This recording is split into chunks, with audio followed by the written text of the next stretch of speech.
Hi everybody, it's Linda here and I'm at the Nonquan, and I'd like to invite you to come along with me on a bit of a virtual hike. So let's see what we find. Now when we go on hikes, the fun part about it is that you never know what you're going to find along the way. Did you see that sign that said turtle crossing? If you come here in September to Nonquan, you might see little baby turtles coming out of their nest and heading to the wetlands. So we'll keep our eyes open for some of those today.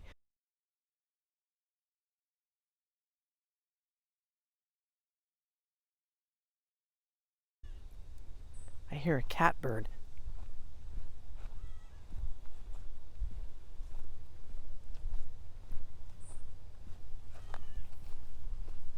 Can you hear it?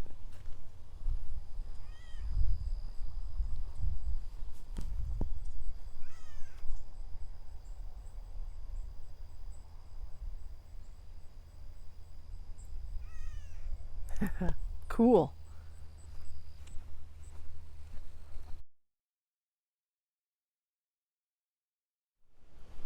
Well, right away we've got some purple flowers, and these are something called aster.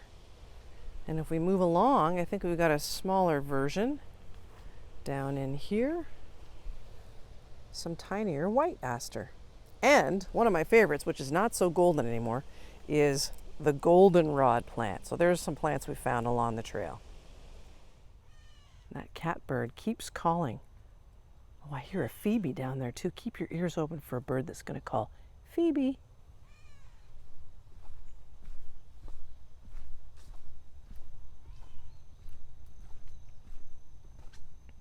I can hear him. Oh, I think he's up there.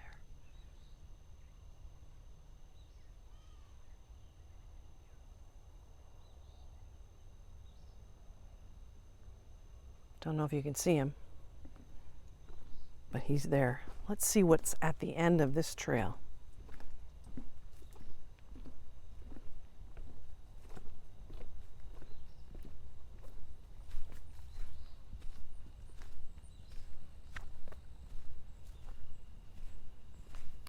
Let's see what's over here.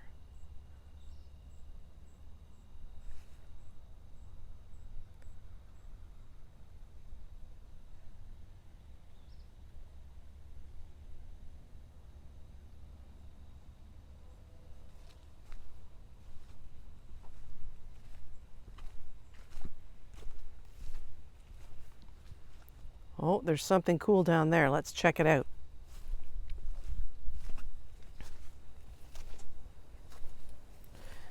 Now what you're looking at here, oh, something flew away. I think it was a duck. Oh, can you hear the phoebe?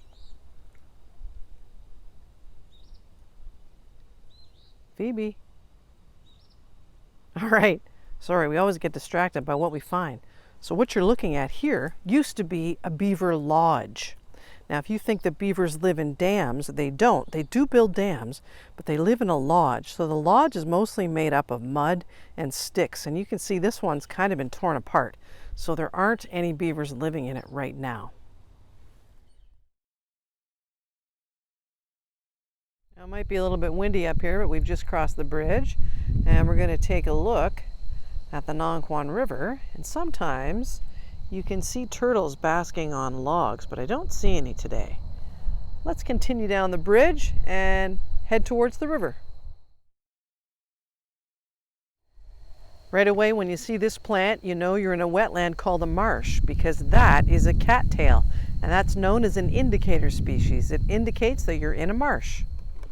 You need to walk on the boardwalk, because if you were on land, you'd be in some pretty deep mud. You can see that's where we came from, the bridge. And we're pretty much walking right alongside the Nonquan River right now. Oh, it looks like there's a turkey vulture up there, flying in the sky. Take a look at that turkey vulture.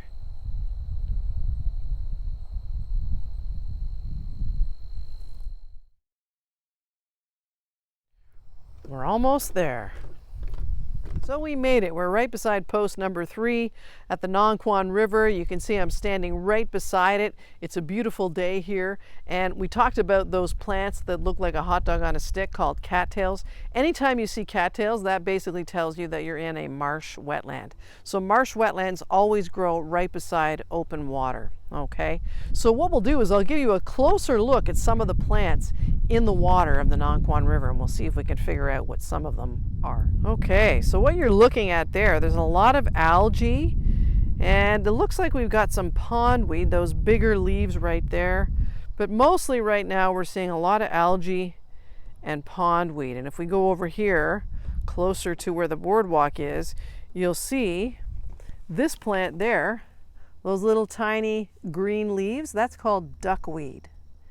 And lo and behold, the duckweed is growing right beside some cattail plants. Well, let's continue heading down the boardwalk.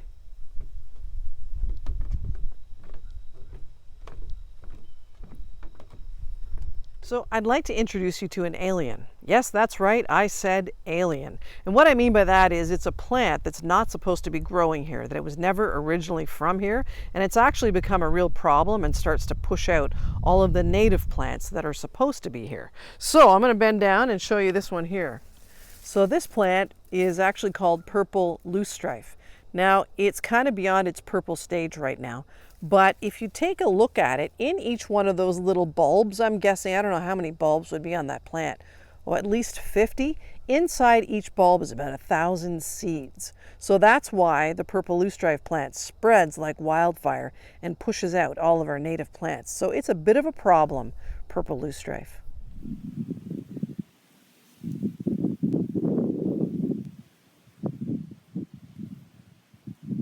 So we're about to make our way off of the boardwalk and head into the forest.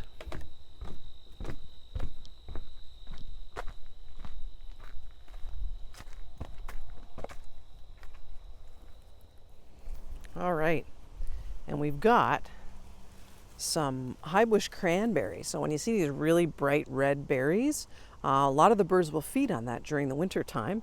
And here's the cool part, seed dispersal. So the birds, like cardinals, will eat the berries and fly away and poop out the seeds, helping to spread the plant. It's a beautiful time of the year. We're starting to get some nice fall colors happening.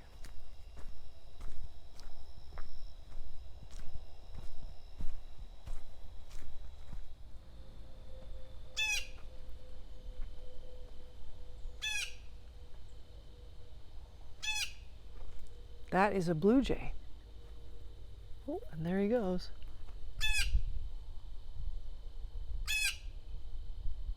Wants to come down. We're watching blue jays come down to get the seed.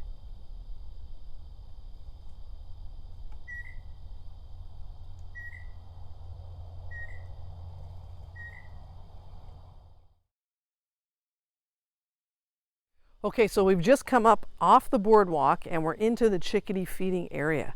So far, all I hear are crickets. I don't see and I don't hear any chickadees, but we're going to try and see if we can let them know that we're here and maybe try and attract them into the area. Now, there's a couple of ways to do that. If you know what a chickadee sounds like, they make a call that sounds like they're saying, cheeseburger.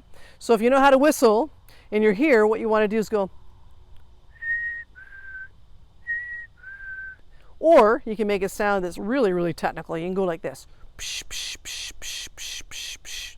That lets them know we're here. So we might have to be patient and wait a few minutes and see if any arrive on the scene. Now, while we're waiting for the chickadees to show up, I thought I'd show you these interesting holes in the trees.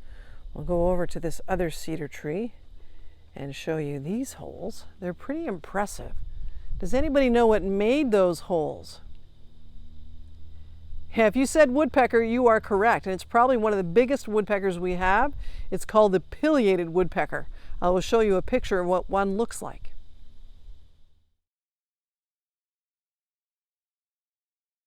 And I do have some black oil sunflower seed in my hand again. I'm hoping that we'll get a chickadee landing once again. Oh, and there we have one.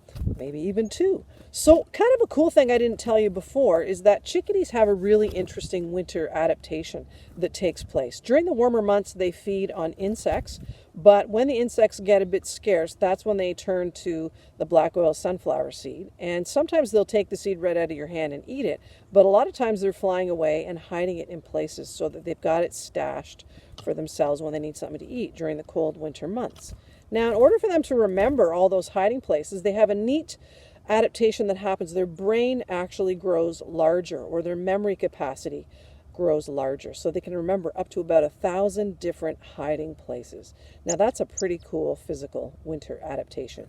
All right, so right now we're walking through an area called a swamp, and a swamp is a wetland that has trees. So you can see there's lots of little trees around me, and I'm walking on a boardwalk. If you look behind me, you can see the boardwalk. Boardwalk basically is a sidewalk made of boards. It makes sense. Sometimes there's water that's flowing over top of the boardwalk. Wetlands are like a sponge, so they kind of absorb all the water that's in the area. If we get like a couple of days of rain, sometimes the swamp gets flooded, and then eventually all that water soaks into the ground. So wetlands are really important for that reason. Okay, so an easy way to identify a white pine tree when you look at the needles, if you take the needle bunch off, if you count, how many needles do you see? You should see 5. And how many letters are in the word white? There just happen to be 5 too. That's how you can tell it's a white pine.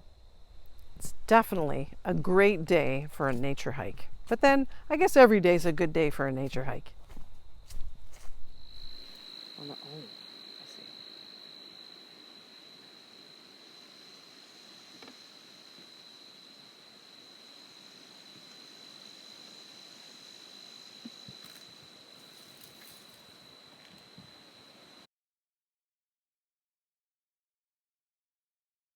Okay, so I want to show you another tree. This one right here is called balsam fir, and the balsam fir tree is a coniferous tree, so it has cones. It's an evergreen. But if you look at the bark, it kind of looks almost like it's got blisters or pimples.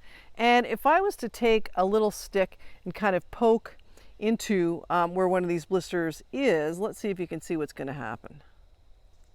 Well, you can see some sap or resin comes out. And here's a cool fact. That resin that's on the end of the stick now, it's very, very sticky. You don't want to get it on your skin or your clothing because it's hard to get off. But if you had a cut and you didn't have a first aid kit with you, it will actually seal up your cut. If you were building a campfire and you needed your match to last a little bit longer, the resin is actually flammable. So you can light it on fire and it gives you an extra long match. And it smells really nice. But don't get it on your nose because, like I said before, it's sticky.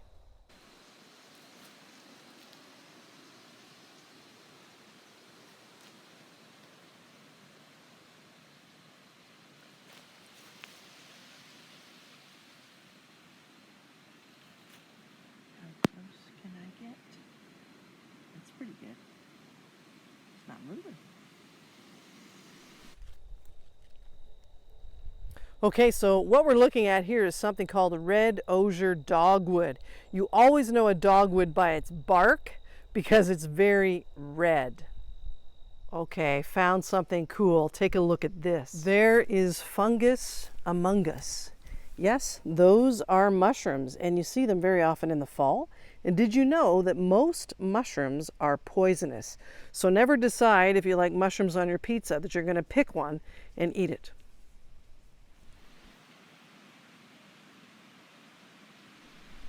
Unfortunately, we've reached the end of our virtual nature hike. Thanks for coming along, and we hope to see you real soon at Nonquan in person. Don't forget to get outside and enjoy nature just as soon as you can.